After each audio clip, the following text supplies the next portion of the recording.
Oke, assalamualaikum warahmatullahi wabarakatuh. Alhamdulillahirabbil alamin wa bihi nasta'in ala umuri dunya waddin wa ala alihi wa sahbihi ajmain.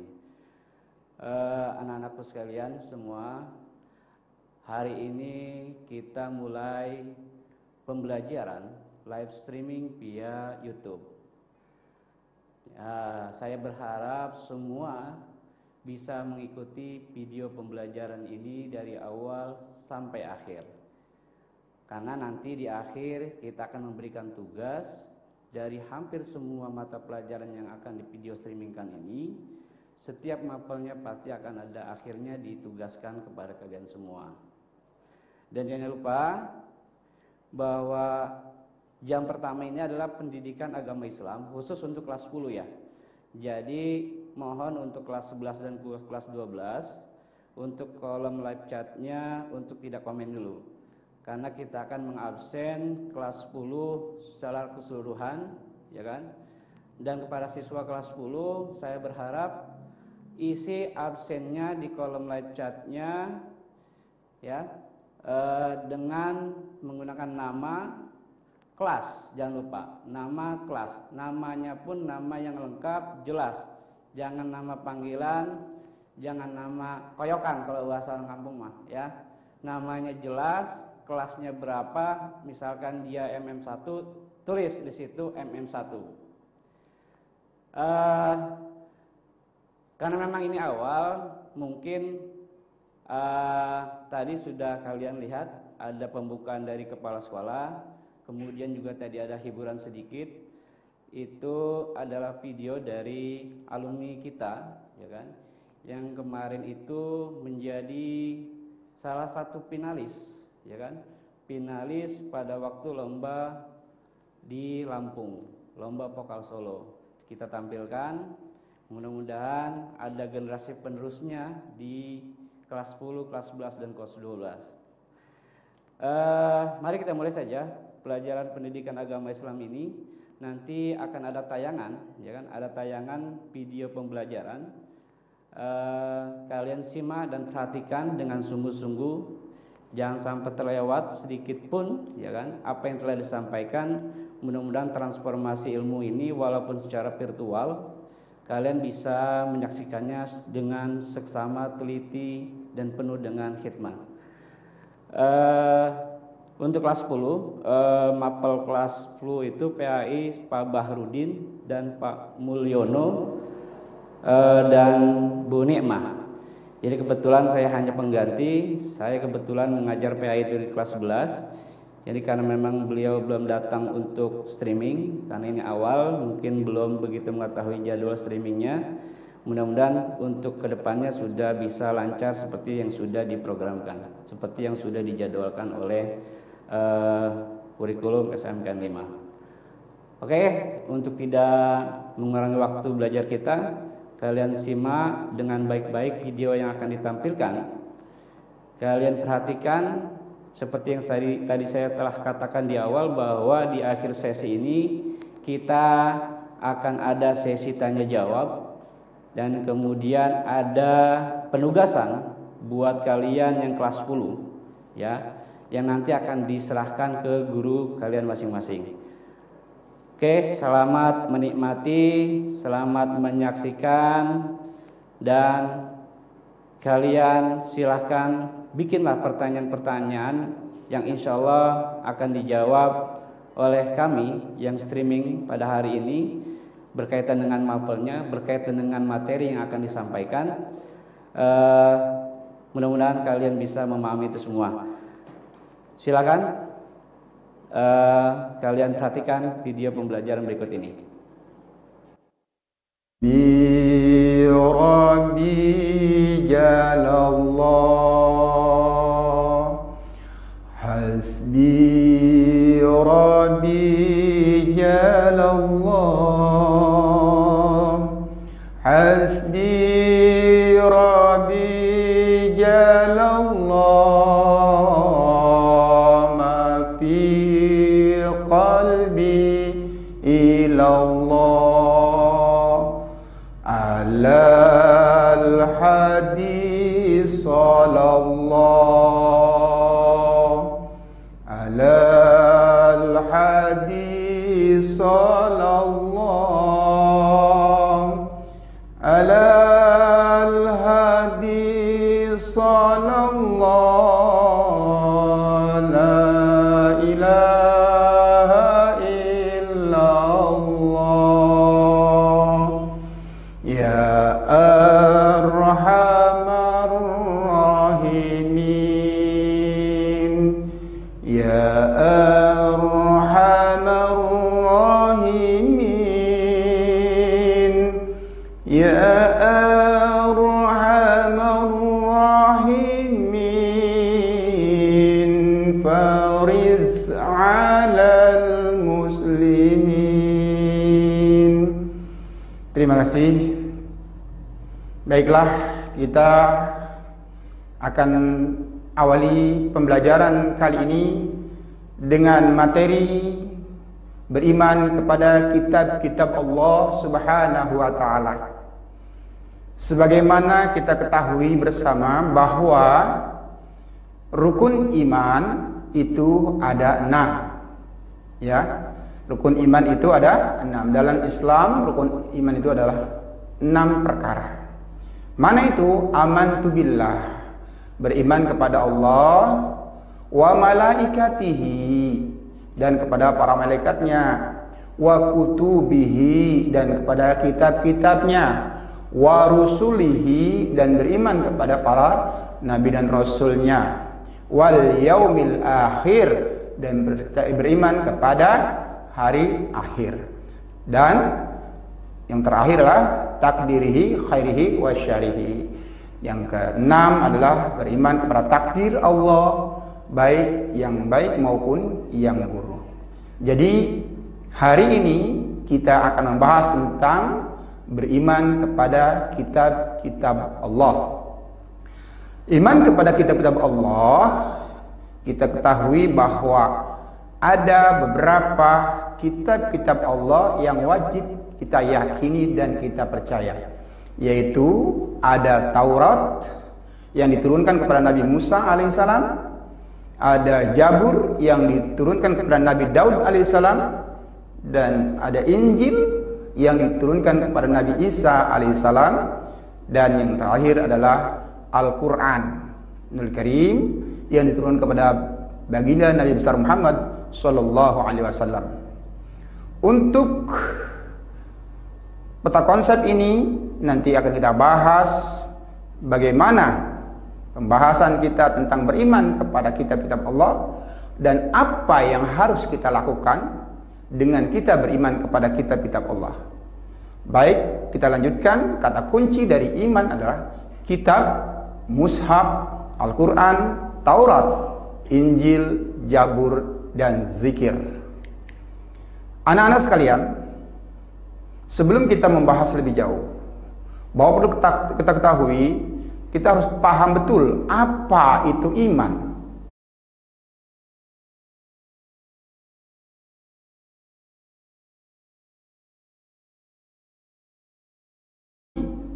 Bahwa Allah Subhanahu wa ta'ala telah menurunkan beberapa kitab-kitabnya kepada para rasulnya,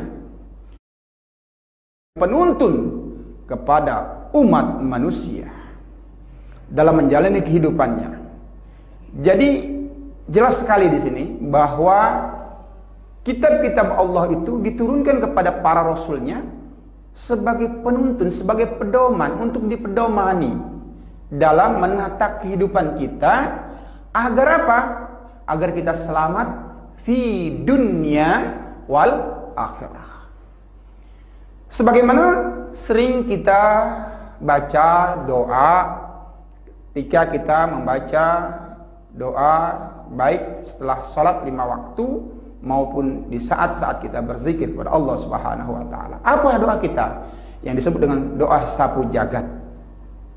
Rabbana atina fi dunya hasanah wa fil akhirati hasanah wa qina adzabannar.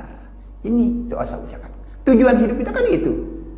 Ya, kita ingin bahagia, kita ingin selamat hidup di alam dunia, dan kita ingin bahagia, ingin selamat hidup di alam akhirat. Belum dikatakan seorang mukmin bila dia belum beriman kepada kitab-kitab Allah Subhanahu wa taala. Sebagaimana firman Allah Subhanahu wa taala di dalam Quran surat An-Nisa ayat 136 yang berbunyi Bismillahirrahmanirrahim. Ya ayyuhalladzina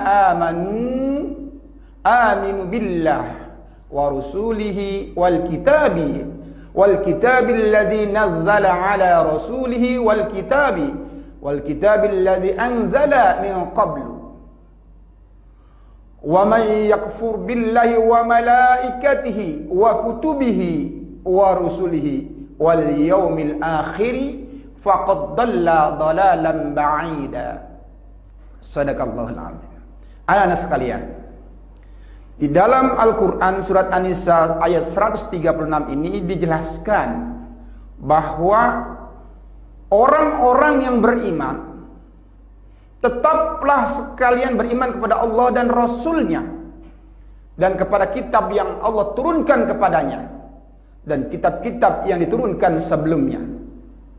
Barang siapa yang ingkar atau kufur kepada Allah, malaikat-malaikatnya, kitab-kitabnya, rasul-rasulnya, dan hari kemudian, maka sesungguhnya orang itu telah tersesat sangat jauh. Nah, ini yang harus kita pahami betul, bahwa kita sebagai umat Islam, kita sebagai orang yang beriman harus mempercayai adanya kitab-kitab Allah. Apa maksudnya? Apa tujuannya? Tujuan dan maksud dari diturunkannya kitab-kitab tersebut adalah agar manusia beribadah kepada Allah Subhanahu wa taala semata-mata tanpa menyekutukannya dengan suatu apapun. Ya. Nah, ini kita pernah kita sampaikan di kelas 10 bahwa tujuan Allah menciptakan manusia dijelaskan dalam Al-Quran, wa ma khalaqtul jinna wal insa illa liya'budun, bahwa Allah menciptakan jin dan manusia adalah untuk beribadah. Oleh karena itu, maka dalam rangkaian beribadah ini Allah menurunkan kitab-kitabnya sebagai pedoman, sebagai petunjuk agar kita tidak salah jalan. Selanjutnya, kandungan kitab-kitab Allah kita mulai, yang pertama adalah kitab Taurat.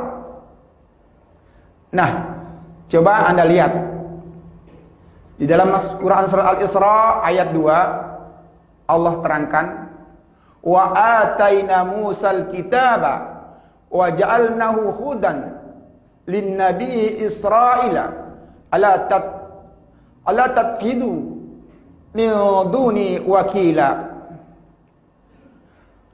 ala tattahidu min duni wakila. Sadaqallahul azim. Apa maksudnya? Dan kami berikan kepada Musa kitab Taurat, dan kami jadikan kitab Taurat itu petunjuk bagi kaum Bani Israel dengan firman, janganlah kamu mengambil penolong selain Allah. Ini tegas sekali Allah jelaskan di dalam surat Al-Isra ayat 2 ini. Pokok ajaran kitab Taurat berisi tentang akidah, tentang tauhid, dan hukum-hukum syar'i atau yang terkenal dengan 10 perintah Tuhan, yaitu berisi 8 larangan dan 2 perintah. Yang pertama, jangan ada padamu ilah lain dari hadiratku. Yang kedua, jangan membuat patung ukiran dan jangan pula menyembah patung karena aku Tuhan Allahmu. Yang ketiga, jangan kamu menyebut Tuhan Allah dengan sia-sia. Selanjutnya, jangan kamu akan hari Sabat supaya kamu sucikan dia. Dan seterusnya. Nah, kemudian dari 8 perintah Allah dan 2 larangan Allah ini, maka jelas pedoman bagi orang-orang Bani Israel. Bagaimana selanjutnya dalam pengeterapannya? Bagi mereka yang mengikuti ajaran kitab Taurat ini, mereka selamat. Dan bagi mereka yang tidak mengikuti perintah dalam ajaran Taurat ini, mereka termasuk orang-orang yang ingkar. Kita lanjutkan mengingat waktu. Yang kedua adalah kitab Jabur. Isi kandungan kitab Jabur berisi tentang kumpulan pujian-pujian kepada Allah atas segala nikmatnya. Selain itu berisi tentang zikir, doa, nasihat, dan hikmah. Kitab Jabur merupakan petunjuk untuk kaum Nabi Daud alaihissalam. Firman Allah Subhanahu wa taala di dalam Quran surah Al-Isra ayat 55. Wa rabbuka a'lamu bima fi samawati wal ard. Wa laqad padalna ba'da nabiyyina ala ba'din wa ataina Dauda zabura. Dan Tuhanmu lebih mengetahui siapa yang ada di langit dan di bumi. Dan sungguh kami telah memberikan kelebihan kepada sebagian nabi-nabi atas sebagian yang lain. Dan kami berikan Jabur kepada Daud alaihissalam. Nah, 2 hal ini Bapak ingin tegaskan kepada kalian semua bahwa kalaupun kita sebagai kaum muslimin, sebagai orang Islam, kita wajib percaya dan yakin bahwa Taurat dan Jabur ini adalah kitabullah, kitab yang diturunkan oleh Allah Subhanahu wa taala kepada nabi dan rasulnya ini. Ya, kita wajib mengimani, kita wajib percaya, ya. Jangan sampai kita mengingkarinya. Selanjutnya adalah kitab Injil. Isi kandungan kitab Injil ini adalah ajaran untuk hidup dengan zuhud, karena pada masa itu orang-orang Yahudi sedang dilanda kerakusan dan ketamakan kepada harta. Isi lainnya sama dengan kitab-kitab sebelumnya, namun sebagian menghapus hukum-hukum yang tertera di kitab Taurat yang tidak sesuai di masa itu. Ini terdapat di dalam Quran surat Al-Maidah ayat 46, ya. Bismillahirrahmanirrahim. Wa qafaina ala asarihim bi Isa ibn Maryam musaddaqan lama baina yadayhi minat Taurat wa atainahul anzila fihi hudan wa nur wa musaddiqan lama baina yadayhi minat Taurati wa hudan wa mau'izatan lil muttaqin. Artinya, dan kami iringkan jejak mereka nabi-nabi Bani Israel dengan Isa putra Maryam, membenarkan kitab-kitab sebelumnya yaitu Taurat, dan kami telah memberikan kepadanya Injil, sedang di dalamnya ada petunjuk serta pengajaran untuk orang-orang yang bertakwa. Nah, ini yang sering kita membeda-bedakan, sering kita mengatakan itu adalah kitab orang-orang non-muslim misalnya.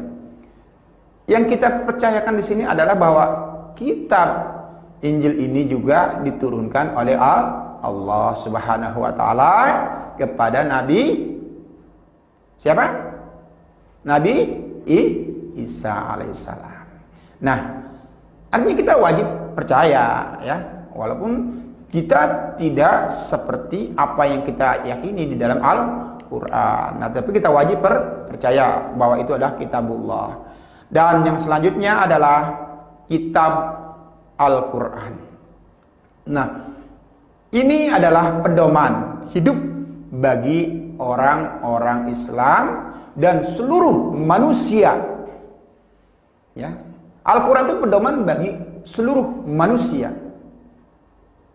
Bukan hanya orang-orang Islam, tapi wabil khusus adalah orang Islam. Kenapa demikian? Karena kitab Al-Quran ini adalah kitab yang terakhir diturunkan sebagai penyempurna kitab-kitab sebelumnya. Begitu. Nah, ini dijelaskan di dalam Quran surat Al-Hijr. Bismillahirrahmanirrahim.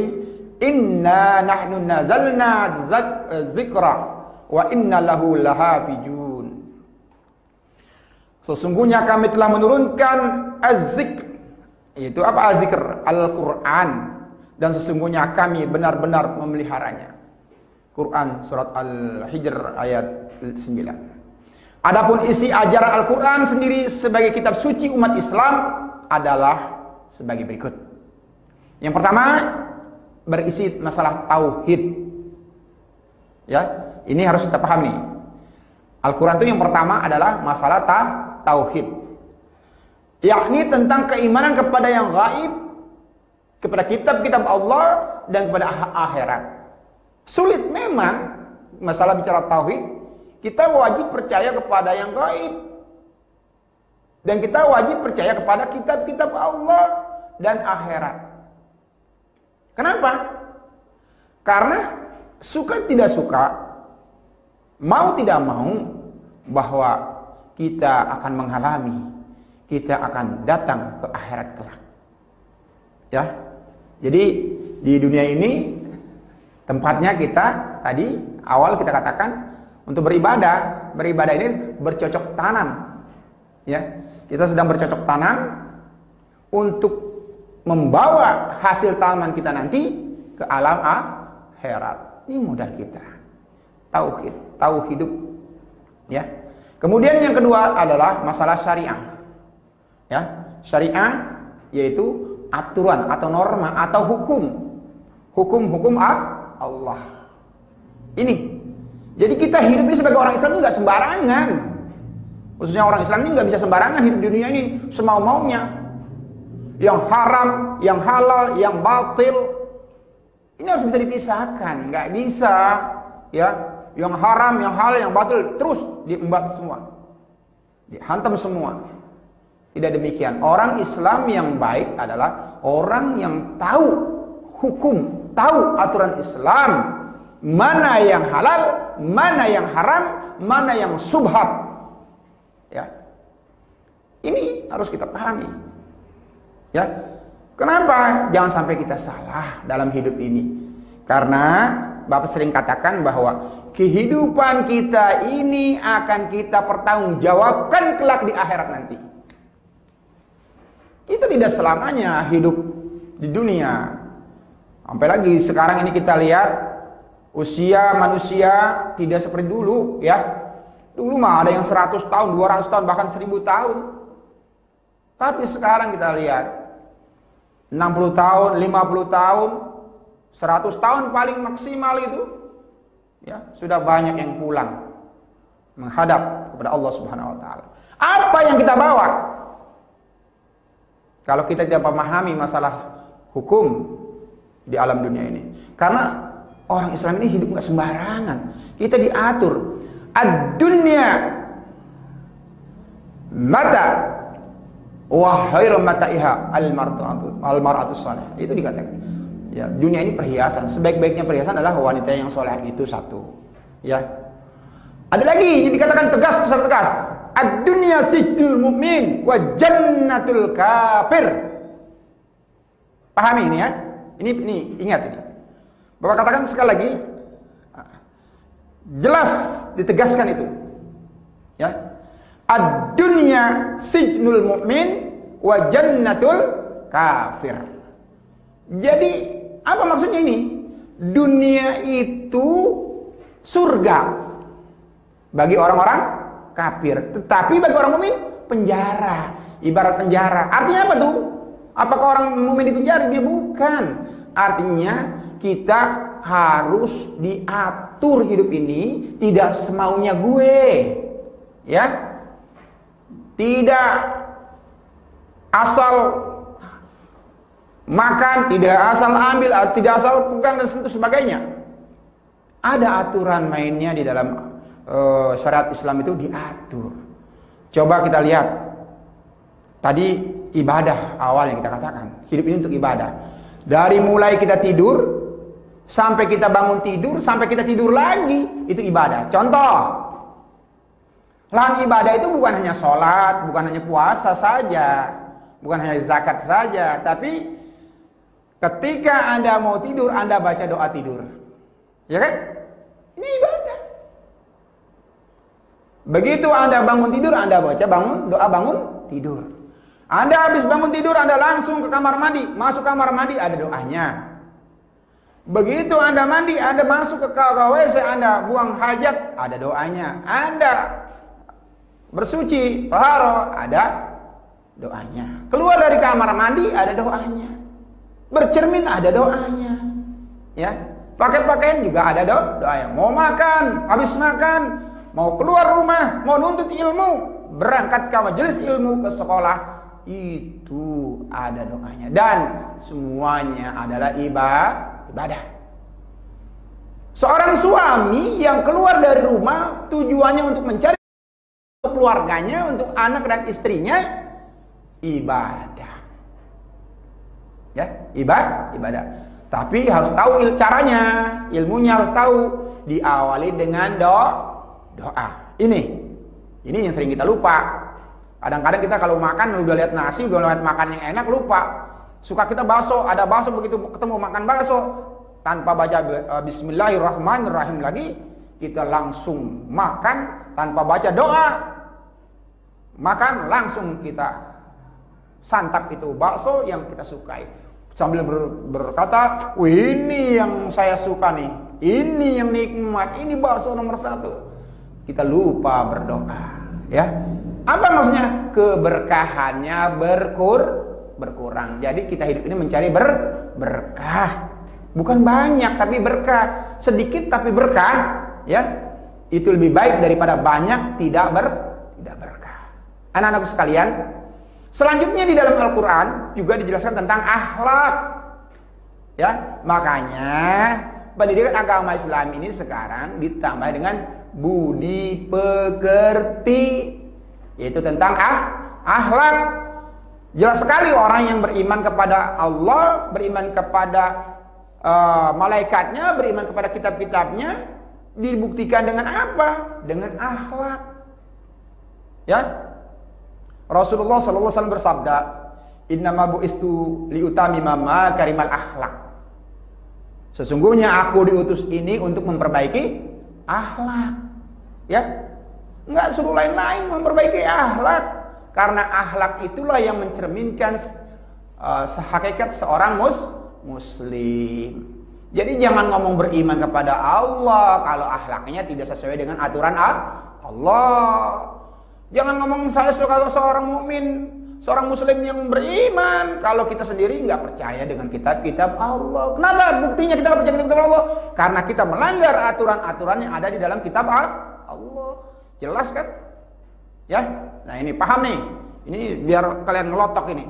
Biar kalian paham betul apa sih maksudnya beriman kepada kitab-kitab Allah ini. Selanjutnya di dalam Al-Qur'an juga berisi tentang ibadah. Baru tuh ibadah. Nah, apa itu ibadah? Tentang ketentuan hubungan manusia dengan Allah. Hablum minallah. Tuh, ada aturannya bagaimana kita menyembah Allah, bagaimana kita berdialog dengan Allah, bagaimana kita berdoa kepada Allah. Setiap hari tidak kurang 5 waktu kita berkomunikasi kepada Allah Subhanahu wa taala melalui doa-doa kita. Di dalam sholat, ya, kita berdoa. Apa permintaan kita? Permintaan kita, Rabbi apa? Nah, bukan Rabbi ufirli itu untuk orang tua kita. Rabbi ufirli warhamni wajburni warfa'ni warjubni wahdini wa'afini wa'afu'ani. Itu yang kita minta. 8 permintaan kita. Rabbi ufirli, kita mohon diampuni kepada Allah Subhanahu wa taala. Ya, warhamni, biar kita dikasih sayang oleh Allah Subhanahu wa taala. Nah, ini permintaan kita. Ya. Jadi sebenarnya doa itu cukup dengan Rabbi ghfirli warhamni wajburni warfa'ni warzuqni wahdini wa'afini wa'fu anni. Cukup itu sebenarnya, udah lengkap itu. Tapi kalau kita berdoa begitu katanya itu dikit apa doanya kan gitu ya. Ada panjang banyak doa-doa yang lain, nggak apa-apa sesuai dengan kebutuhan kita ya.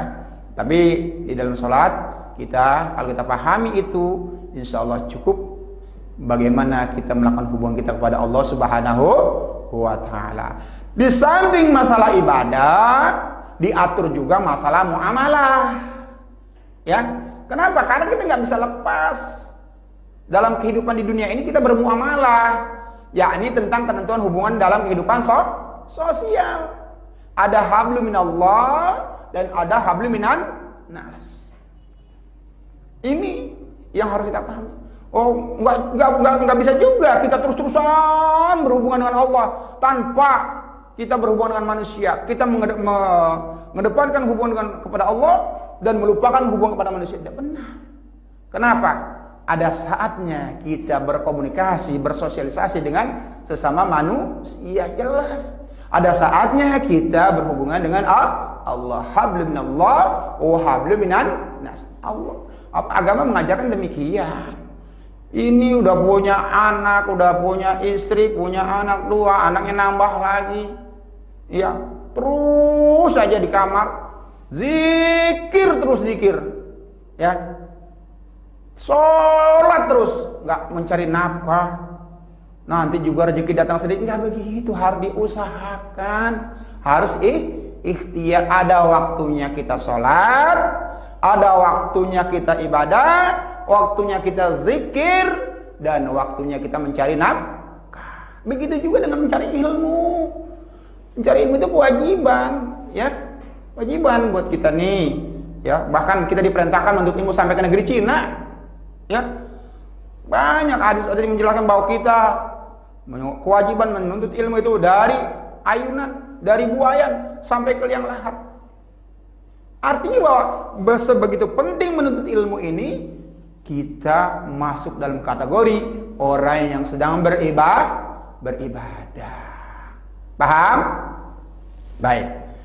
Selanjutnya, bukan hanya masalah muamalah saja, tetapi di dalam Al-Quran juga dijelaskan tentang sejarah, tarikh, ya, tarikh, tasrih, sejarah Islam. Apa maksudnya? Tentang apa ini? Tentang kisah-kisah para nabi dan rasul dan umat terdahulu. Ini untuk apa disampaikan kepada kita? Untuk pembelajaran kita, untuk sebagai pedoman hidup kita, bahwa kita bisa belajar bagaimana kehidupan para nabi dan rasul terdahulu, bagaimana perjuangannya, bagaimana gangguannya, HTAG-nya, hambatan, tantangan, ancaman dan gangguan yang luar biasa bertubi-tubi. Coba kita bayangkan contoh saja. Beliau Nabi Muhammad SAW, Rasulullah SAW. Ya, ketika dalam kandungan baru berusia beberapa bulan, ayahnya meninggal dunia. Ayahnya wafat. Setelah lahir ke alam dunia, beberapa bulan kemudian, beberapa tahun kemudian, ibunya wafat. Tinggal sama kakeknya, tidak berapa lama kemudian kakeknya juga meninggal.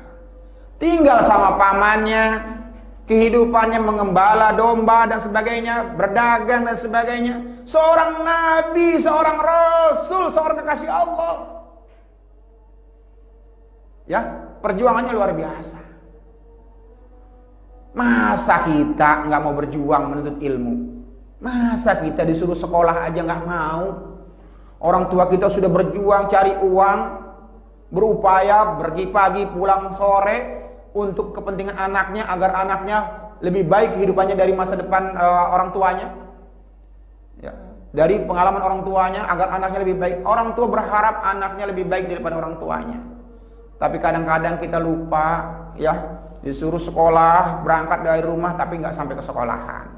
Ini juga sejarah harus kita pelajari. Oh, ternyata ada orang-orang terdahulu juga, umat-umat terdahulu yang memang mendapatkan azab dari Allah Subhanahu wa Ta'ala. Kenapa? Ya tadi awalnya karena tidak taat kepada perintah Allah.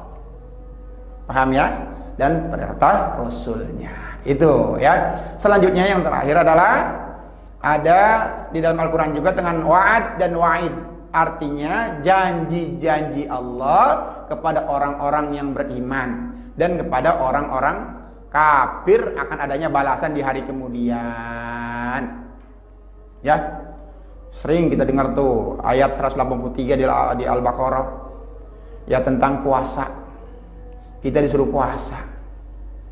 Ya, kita kadang-kadang ngaku orang Islam.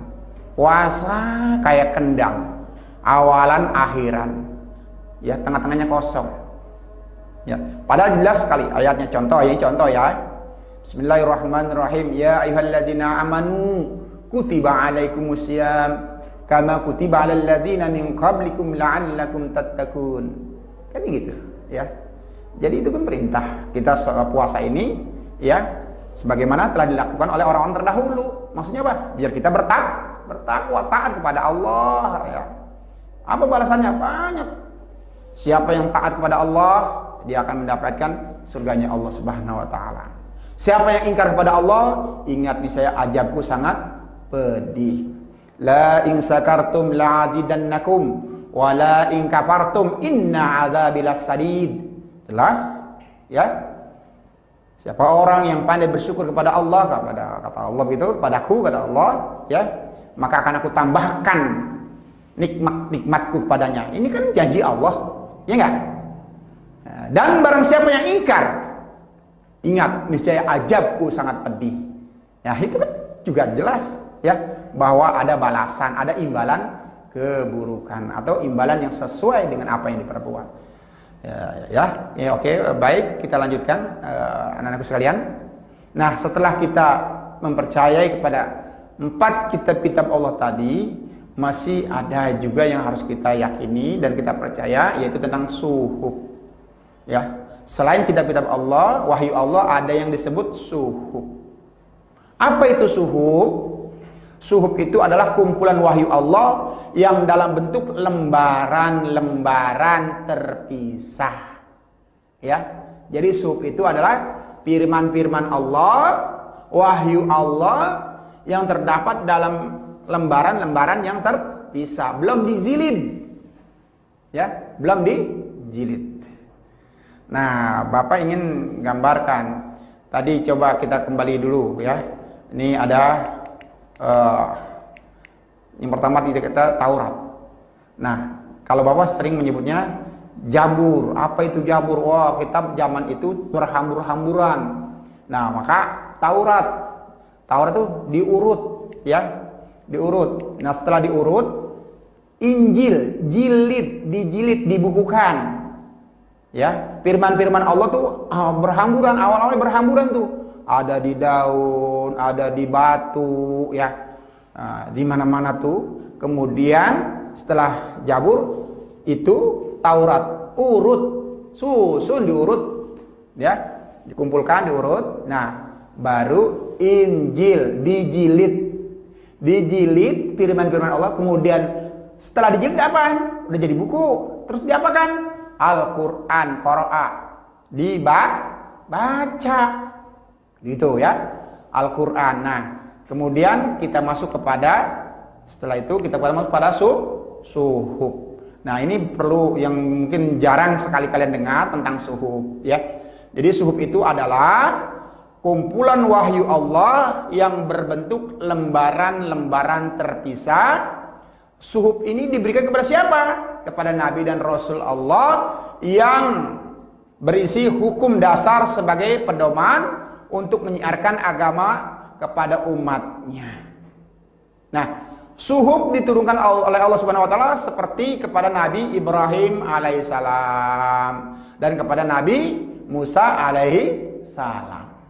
Nah, hal ini dijelaskan Allah dalam Al-Quran surah Al-A'la berikut ini. Bismillahirrahmanirrahim. Inna hadza lafi suhufil ula suhufi Ibrahim wa Musa. Ya. Sesungguhnya ini benar-benar terdapat dalam kitab-kitab yang baru, yaitu kitab Ibrahim dan Musa. Quran surat Al-A'la ayat 18-19 ya. Di antara nabi yang menerima suhuf antara lain, catat ya, catat jangan sampai kalian lupa nih. Yang pertama adalah Nabi Adam alaihissalam menerima 10 suhuf. Kemudian yang kedua Nabi Ibrahim alaihissalam menerima 30 suhuf. Kemudian Nabi Sis alaihissalam menerima 50 suhuf.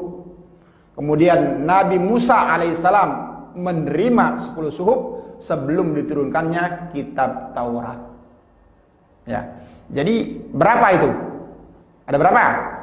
100 suhuf yang ada, yang masih bertebaran, yang masih berbentuk lembaran-lembaran. Beriman kepada kitab Allah berarti suatu keyakinan dengan sepenuh hati bahwa Allah benar-benar telah menurunkan wahyunya kepada para rasul pilihan sebagai petunjuk dan pedoman bagi kehidupan umat manusia. Agar apa? Agar manusia senantiasa bahagia dunia akhirat. Nah ini. Nah, kemudian bagaimana cara beriman kepada Allah, kepada kitab Allah Subhanahu wa taala ini kan gitu. Caranya gimana? Beberapa cara beriman kepada kitab-kitab suci Allah meliputi hal-hal berikut. 1. Beriman dan meyakini bahwa kitab-kitab suci tersebut diturunkan dari sisi Allah Subhanahu wa taala, bahwa itu memang Allah yang menurunkan. Ya. Kemudian yang kedua, beriman dan mempercayai nama-nama kitab suci yang kita ketahui tadi ya. Zabur, Taurat, Injil, Al-Quran dan Suhuf ya. Kemudian yang ketiga, meyakini kebenaran informasi yang terkandung di dalamnya dan mengamalkan kitab yang terakhir dan menghapus kitab-kitab sebelumnya.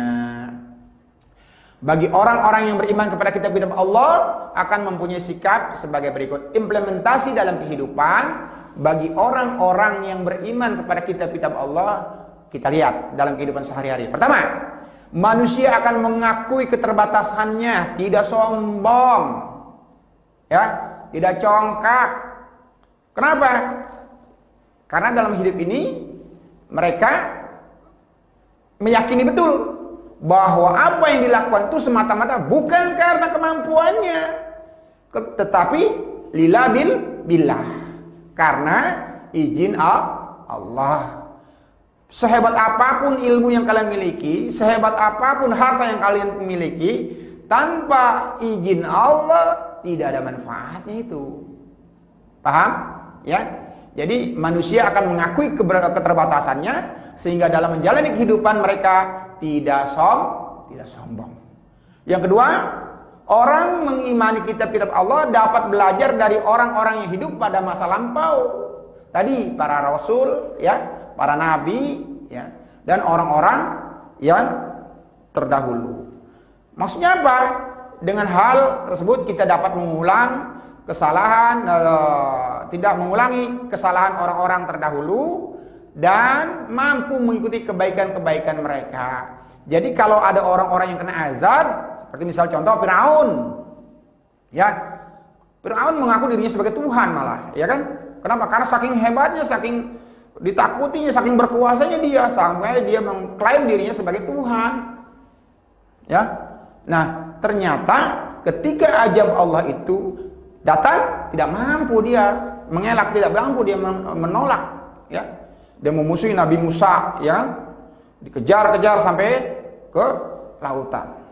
Akhirnya Nabi Musa diminta oleh malaikat melalui perintah Allah dengan memukulkan tongkatnya ke lautan dan menjadi jalan yang bisa dilalui oleh umat Nabi Musa pada saat itu.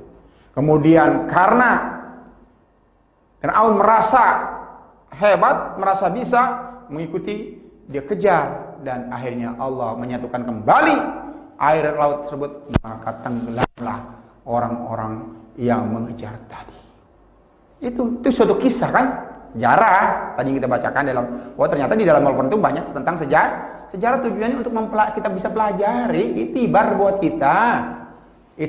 kita bahwa mana yang harus kita teladani dan mana yang harus kita tinggalkan, tidak kita lakukan. Ya, jangan sampai kita lakukan. Nah, kemudian orang-orang yang mengamalkan isi kitab yang diturunkan Allah Subhanahu wa taala kepada para nabi dan rasulnya terlihat dari sikap kesehariannya, yaitu bersikap jujur. Apa? Jujur. Amanah, bersyukur, bertanggung jawab, disiplin dan sebagainya. Ya, sebagaimana diperintahkan Allah Subhanahu wa taala dalam kitab suci pada awal surah Al-Baqarah, "Zalikal kitabu la raiba fihi hudal lil muttaqin." Nah, ini jelas. Apa maksudnya? Kitab Al-Qur'an ini tidak ada keraguan padanya, ya.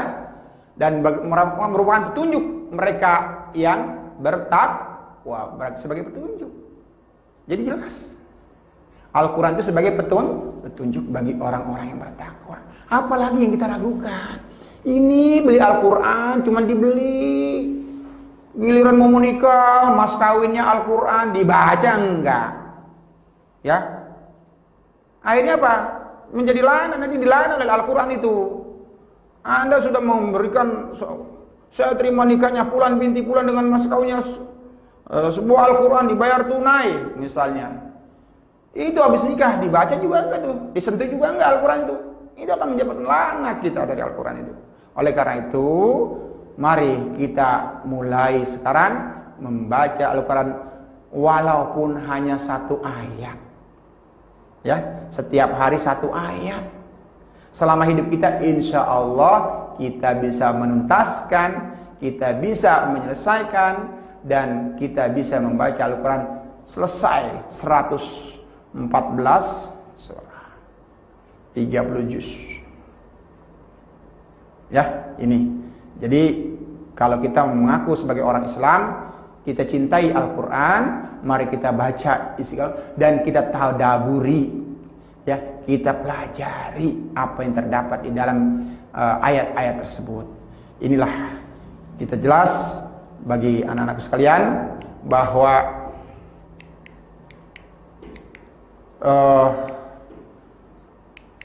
yang terakhir dalam pertemuan ini, Bapak ingin sampaikan kepada kalian semua untuk menampilkan sikap mencintai Al-Quran sebagai kitab Allah. Di antara sikap yang menunjukkan kecintaan terhadap Al-Quran adalah sebagai berikut, yaitu yang pertama, membaca Al-Quran secara rutin. Tadi katanya walaupun 1 ayat, sehari 1 ayat, jangan banyak-banyak. Ya syukur alhamdulillah kalau bisa 1 juz, ya, atau 1 kaca, 1 lembar, 1 kebet, gitu ya.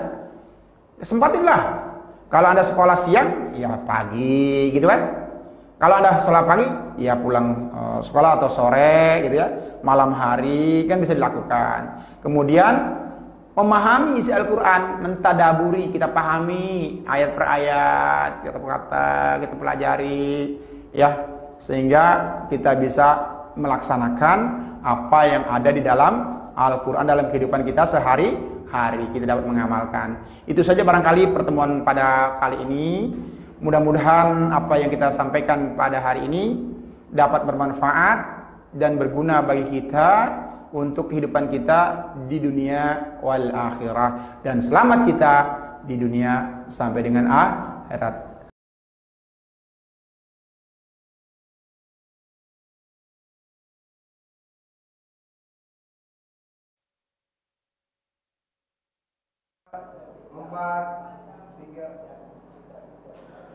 Oke, terima kasih. Alhamdulillah, tadi sudah kalian sama-sama dengarkan media pembelajaran pendidikan agama Islam. Mudah-mudahan kalian bisa mengikuti dari awal hingga akhir, dan kalian bisa mengerti dan memahami apa yang tadi telah disampaikan oleh Al-Ustadz Bahrudin MPD, ya. Dan alhamdulillah orangnya pun sekarang sudah hadir di hadapan kita. Kalau kita melihat tadi alur awal dari awal chat sampai akhir sekarang ini, saya melihat banyak sekali memang antusias dari anak-anak kita semua nih. Artinya ini disaksikan bukan hanya kelas 10, tapi kelas 11 dan kelas 12 pun semua yang menyaksikan video kita. Karena ini memang perdana, alhamdulillah. Jadi memang ini kita memanfaatkan momentum, ya kan? Jadi di balik sebuah kesulitan kita bisa mengambil hikmahnya. Jadi jangan kita menyerah kepada sebuah situasi keadaan yang memang katanya orang sulit untuk belajar. Ya kan? Jadi dengan live streaming ini walaupun kita tidak tatap muka, alhamdulillah kita masih bisa mentransformasikan ilmu kita kepada anak-anak kita dan mudah-mudahan anak-anak kita bisa menerimanya dengan baik. Ya. Tadi juga ada chat dari anak yang kebetulan bukan anak dari SMK 5. Boleh nggak Pak nih kita ambil medianya? Alhamdulillah. Jadi tidak hanya direspon oleh sekolah kita saja, tapi direspon oleh seluruh sekolah-sekolah yang ada di SMK Tangerang. Ya, terima kasih kepada Akhina yang di luar sekolah SMK 5. Silakan saja kalian menyaksikan, silakan kalian mendownload, silakan kalian ambil materi yang telah disampaikan tadi. Dan tadi saya sudah dari awal menyatakan bahwa di akhir sesi kita akan mengadakan tanya jawab. Silakan kalian semua membuat pertanyaan atau ingin bertanya, silakan saja tulis di live chat yang nanti saya akan jawab dan Pak Barudin juga akan menjawab pertanyaan-pertanyaan kalian secara live, ya kan? Ada yang menarik Pak Barudin. Ada salah satu pertanyaan ini dari Rahmat Satrio, ya kan? Ini pertanyaannya bagus menurut saya. Walaupun kalau melihat secara sekilas agak bercanda, tapi ini sebenarnya menjadi pertanyaan yang menurut saya orang-orang milenial ini pasti bukan pertanyaan seperti itu. Pertanyaan gini, Pak, kalau saya agamanya 3, Islam, Kristen, ya kan, Hindu, boleh nggak Pak? Pertanyaan kan pertanyaan anak-anak milenial tuh, ya kan, pertanyaan anak-anak milenial walaupun dilihat agak ngeyel, tapi sebenarnya bisa masuk akal. 3 agama, ya kan? Kalau dia megang hanya satu agama, mungkin kemungkinan menurut dia untuk masuk surganya kecil gitu. Kan kalau misalkan dia megang 3 agama, kalau misalkan di Islam dia katakan Islam nggak bener tuh, ya kan, dia bisa masuk Islam, dia bisa masuk surga di Kristen, dia bisa masuk surga di Hindu, bisa nggak tuh? Jadi kata dia kemungkinan untuk masuk surganya lebih besar ketimbang hanya memegang satu agama, kata dia. Nah, itu menarik menurut saya. Silakan Pak Barudin. Oke, baik. Terima kasih Pak Ustadz Arif. Ini sungguh menarik pertanyaan ini ya. Ya. Mungkin barangkali ini terinspirasi dari Fankihu Matobalakum Nanisa Masna wa Ustadz ya. Bisa jadi, bisa. Jadi dia pikir ya memang laki-laki itu boleh gitu ya, boleh punya istri 1, 2, 3, 4 bahkan bisa. Tapi kan ada situ. Wan hibtum ala ta'dilu fawahida. Kan iya. Itu ya. Ya, ada syaratnya gitu loh. Jika bisa berlaku adil, boleh 2, 3, 4. Tapi kalau nggak bisa berlaku adil, cukup satu saja. Iya. Itu ala ta'dilu fawahida. Cukup satu aja kalau yang berani. Nah, terkait dengan masalah ini, dengan masalah pertanyaan dari siapa tadi? Pak Rahmat, saudara Rahmat ya, kita. Saudara Rahmat, bahwa bagaimana kalau saya mempunyai pemegang 3 agama, Islam, Kristen, Hindu misalnya begitu ya. Nah, apakah boleh gitu? Dalam agama ini terus terang karena berbicara keyakinan, ada aturan mainnya. Kalau Anda pertama memegang Islam, kemudian Anda masuk ke agama lain, berarti Anda murtad. Gitu. Murtad. Tetapi ketika Anda masuk agama lain selain Islam, kemudian Anda kembali, Anda masuk Islam, maka Anda menjadi malam. Iya. Jadi sama juga kita punya kendaraan 3 gitu ya, misalnya motor 3 gitu Pak Ustadz Arif. Nah kemudian masa pada hari itu satu kali kita jalan kita pakai 3-3-nya nggak mungkin. Satu kita harus bisa menentukan yang mana yang harus kita pakai kan gitu. Iya. Nah kalau memang Anda yakin dengan agama Islam, ya bukanlah Islam gitu.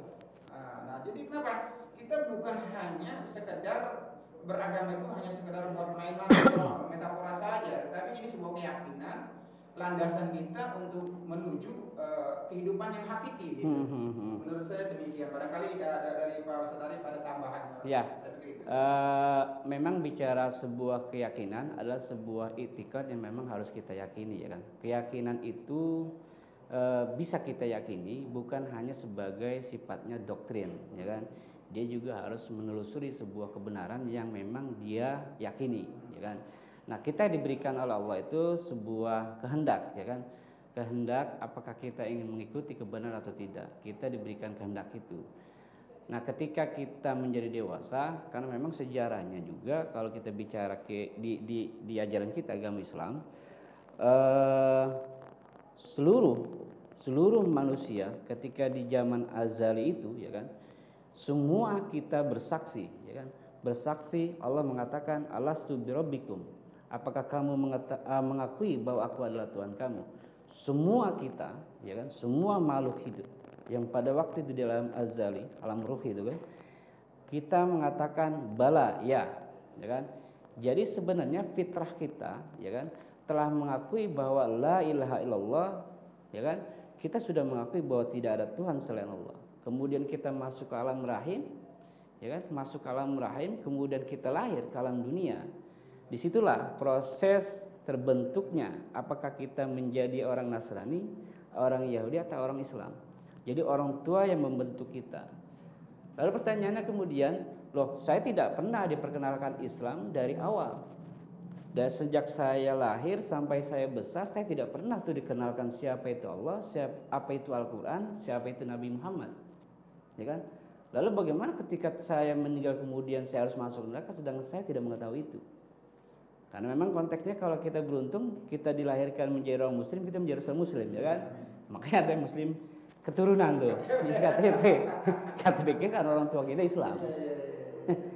Nah, ini menarik. Nah, disitulah fungsi akal loh. Fungsi akal yang diberikan Allah kepada kita untuk mencari sebuah kebenaran.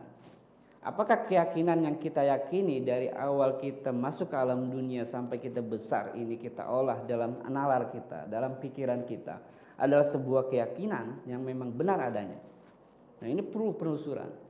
Sama seperti Islam pun, ketika Anda bersaksi asyhadu alla ilaha illallah wa asyhadu anna muhammadar rasulullah itu, maka juga jangan hanya sifatnya doktrin, ya kan?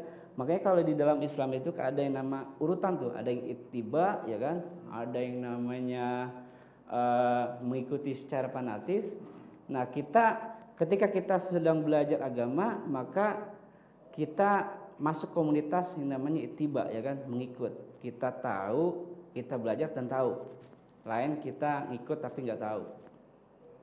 Nah, disitulah fungsi akal untuk mencari kebenaran, ya kan? Ketika kita mengenal Islam dan kita meyakininya, maka itulah yang menurut saya kebenaran hakiki. Jadi Islam dalam pengertian yang kita yakini bukan hanya sifatnya doktrin, tapi memang berdasarkan dari sebuah pemikiran yang logis, pemikiran yang kemudian melahirkan sebuah keyakinan yang jernih. Menurut saya itu. Jadi keyakinan pun menurut saya juga harus diyakini, itu harus kita telusuri juga, harus kita kita yakini betul-betul, ya kan? Apakah memang itu menjadi keyakinan kita berdasarkan nalar kita atau hanya sebatas dogma.